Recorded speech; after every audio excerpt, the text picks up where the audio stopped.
Sir, your thoughts po sa Daily Plus, why tomato and FDA approved po ba? Let's answer your question.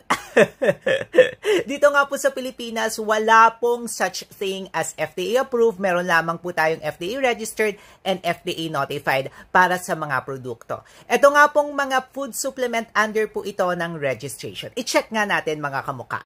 Chinek na nga po natin yung Daily Plus na Pearl Skin, yung kanilang brand or company mismo na Enernova, kung ano-ano na nga pinaglalagay natin. Pero ito pa rin yung lumalabas mga kamuka, no records found. Dapat po yan kasi each product may registration or may notification siya mga kamuka. Kaya kahit looking forward ako sa pagtatry ng produkto na ito kasi pwede nga raw maging alternative for glutathione, hindi pa natin siya pwedeng i-review mga kamuka. Tinuruan ko na rin kayo kung paano yan gawin mga kamuka. Paano i-check sa FDA portal sa kanilang